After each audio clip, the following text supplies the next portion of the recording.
I totally love this theme, although the concept of the Dust Man is pretty silly. But then again, we have a Toad Man and a Ring Man, so I guess serious AI is out the window.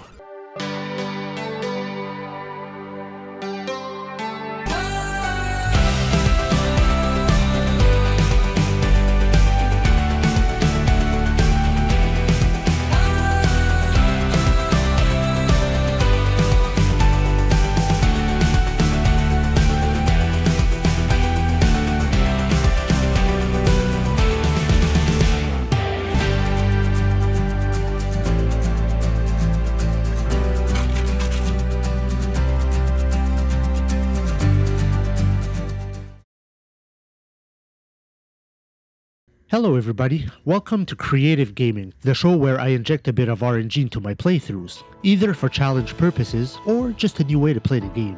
And you all know my faithful sidekick, who's just like Robin to Batman, my emotional support cat, Negativio. I also double as a counseling cat. It's time to get back to classic Megaman. We are up to the 4th in the series. I've already done 2 and 3, so you might want to check out those episodes as well. What about 1? You didn't do 1? No, I skipped over the first one. Maybe someday I'll do it, but there's only 6 Robot Masters, so that would probably just be 1 episode instead of 2. Anyway, Mega Man 4, released in 1991. I was a young kid when I first played this. It was strange to see a part 4 in a video game. There was Super Mario 3, a Castlevania 3, but games never seemed to make it to 4, or they would change names or put a twist on the name. So anyway, here are the rules for this playthrough. Very simple, I roll an 8-sided die to determine my levels.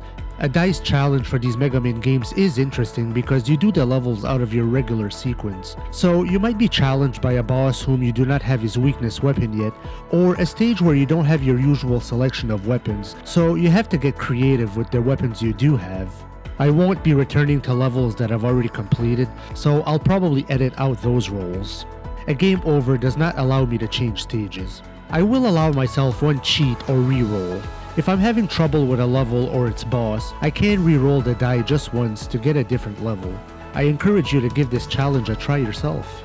At the end of Mega Man 3, Dr. Wily's fate was left a bit ambiguous. He seemingly gets crushed by a block, so we're not sure if he's dead or not. There is a scene where Wily's ship flies into a tree, but it looks so small that I always thought it was just a bird that was going into the tree.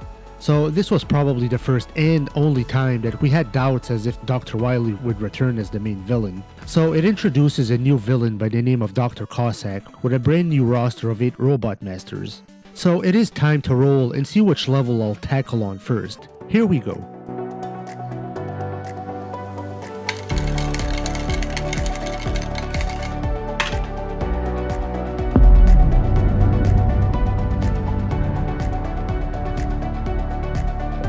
A 1. 1 is Ring Man. Oh, he's a nasty robot master to start with. You wouldn't think a robot named Ring Man would hit you quick and hard like a freight train, but here we are.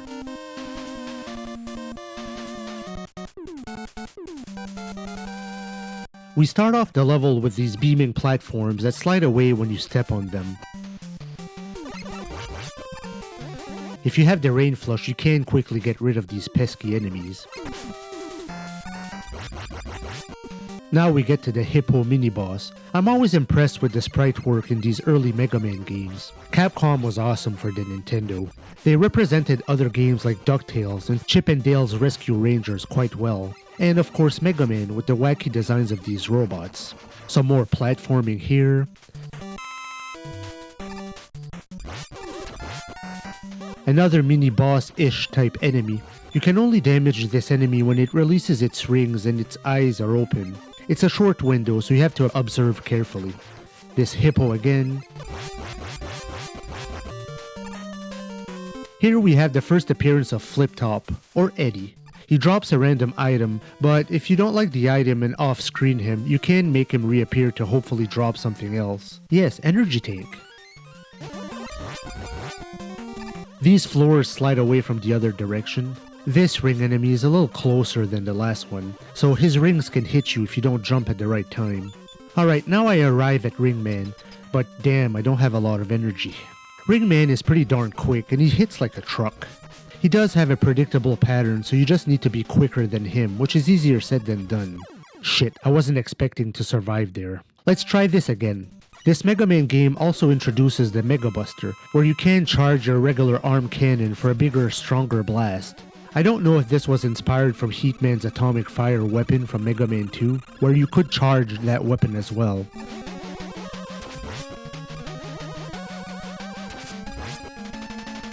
Alright, doing a little better this time.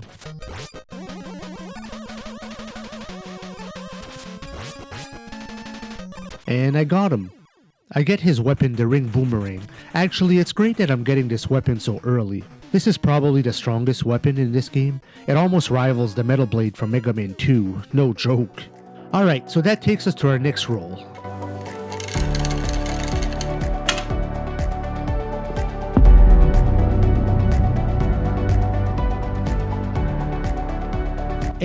Eight for Dustman. Okay, pretty decent choice. Dustman is one of those levels that you can do anytime, either one of the first or amongst the last. I actually like the theme for this level. I think it's underrated, nobody really talks about it, but it's a catchy industrial level theme with a side of melancholy.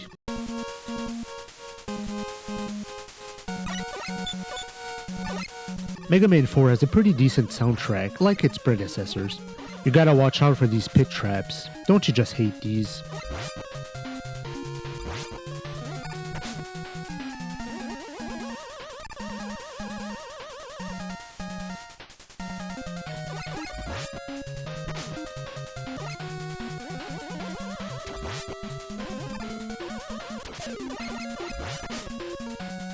We have Eddie again.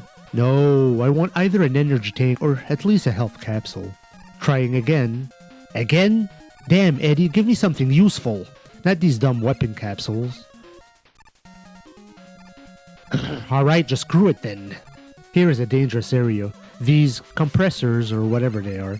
The problem here is that you have to get rid of these junk particles. The lower ones are a problem. You have to be careful because they can make your character jerk in a weird way that can screw you over.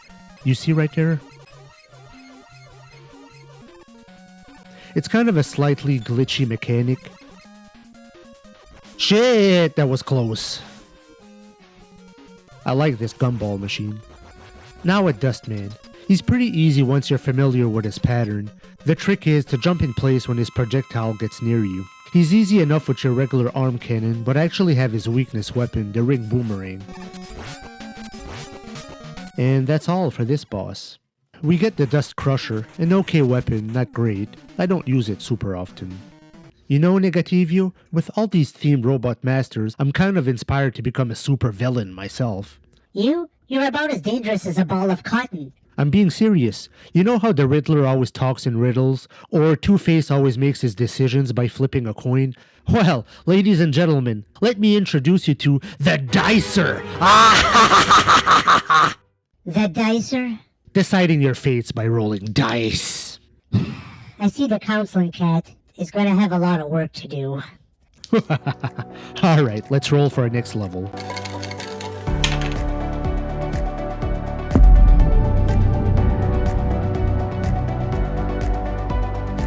A 6, and 6 takes us to Toadman, probably the most famously easy robot master in the series. We start off on a dam with pouring rain. The rain doesn't affect your movement, but it does affect your jump, getting less distance to the right, but more distance to the left, which doesn't help you much because you're heading right. A few enemies that aren't too hard to deal with. These jumps are the bigger issue. This is a cool level.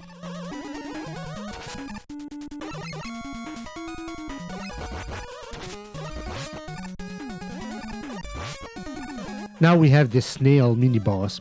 Again, cool sprite work. This second version is a bit more difficult with the water.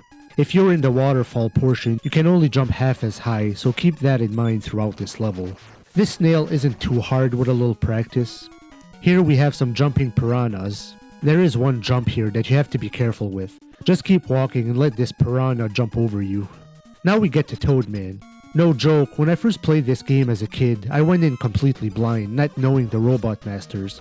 Toadman was the first robot I picked because, well, a Toadman doesn't sound very intimidating. And most players will come up with this strategy on their own, just keep firing and slide under him as he jumps. And that's it, that's all. We get the Rain Flush, a screen attack weapon that's actually pretty useful. We also get the Rush Marine, which is actually kinda lame because there are only a couple of sections in this entire game that you can use it. But anyway, let's roll again.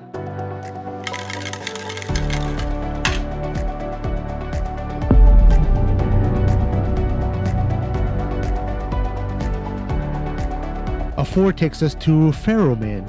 So this was the first time in the Megaman game that we got a desert themed level. A cool level with a cool theme. A bit of a cluster here. This quicksand with this pellet dropping bee and these scorpions. There is a secret on the other side of the pit here. The balloon item. You also skip a small part of the level and restart at the checkpoint, which is a little further. There are some dangerous platform traps in this level.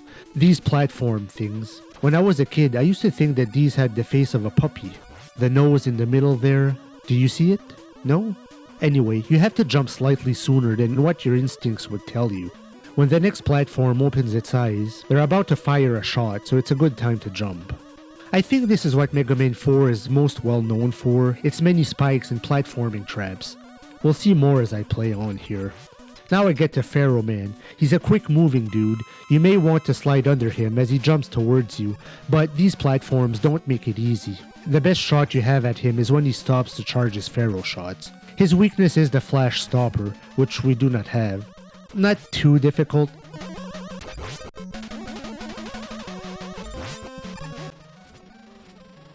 Shit, guess I'll use my energy tank there. Kinda wasted, but oh well, I got him.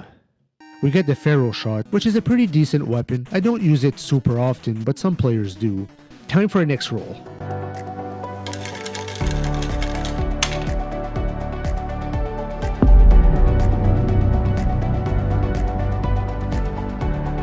Alright, a 3 takes us to Skullman.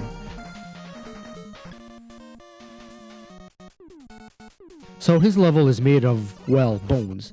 I see this as some type of archaeological excavation site. This stage does have an exceptionally catchy theme. It's nothing grandiose, but I like it. You can take these skeletons down with a charged shot. As a kid, I was actually using a turbo controller, so I didn't even realize for a while that you could charge your arm cannon. I was rapid firing, which didn't help me for this type of enemy because he gets back up if you don't hit him with a charged shot. This game also introduced these shield enemies, which return in a few of their later games. Eddie again. Sure, I'll take the health capsule. Damn, these shields come at you fast, right in your face. Shit.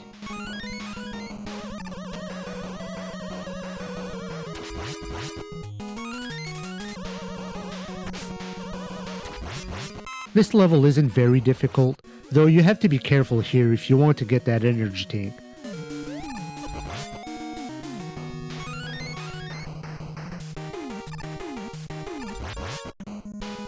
This is probably the most difficult part of the level right here. You have to watch out for these skeleton enemies. You don't want them to knock you into the pit with a thrown bone. Now it's Skullman. He has a simple, predictable pattern. When the battle starts, he actually doesn't move unless you move or fire first. I have his weakness, the Dust Crusher. After he fires a few times, he jumps then puts up his skull barrier. Wait for it to go down, fire again, and be ready to jump over him. There we go. I get the skull barrier, which is probably one of the weaker shield weapons. Unlike Woodman's leaf shield, you can walk with it. It can protect you from taking a hit, but it doesn't have much punch. So Negativio, what do you think of the emergence of the world's new supervillain, the Dicer? Well, Dylan, let me tactfully answer you this way. Nope, not a chance. Nada, no way in hell, never, jamais, pas du tout, nunca, mai, no. Nope. But what about... Nope. Oh, that cat's got no imagination. Well, there's imagination, and then there's this. So nope. Let's roll again.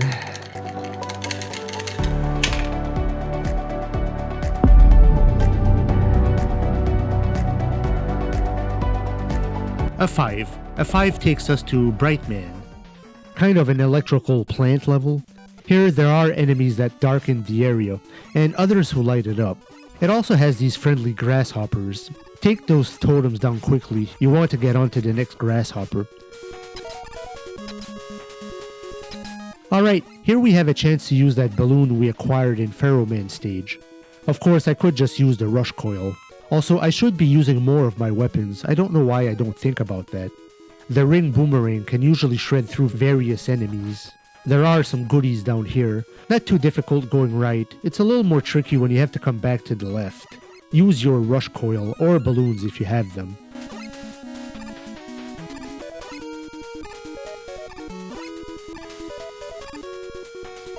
This grasshopper part is a bit trickier, but don't panic and you should be fine.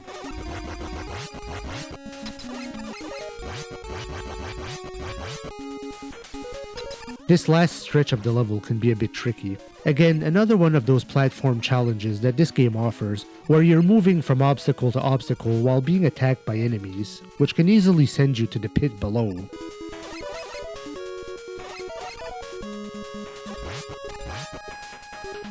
Now at Brightman. I kinda hate this boss fight. He has the flash stopper weapon that freezes you for a few seconds. You ideally want to be at an elevated angle where his shots can't get you, but that can be a bit difficult to foresee. It's even worse if he jumps and hits you directly, you take a shitload of damage, more than his shots. He's weak against the rain flush, so it's your screen attack against his time stopper. Alright, I'll stop it here for today, but join me in the next episode for the Dicer's return. No, he won't. Not if I can help it. Keep gaming, everyone.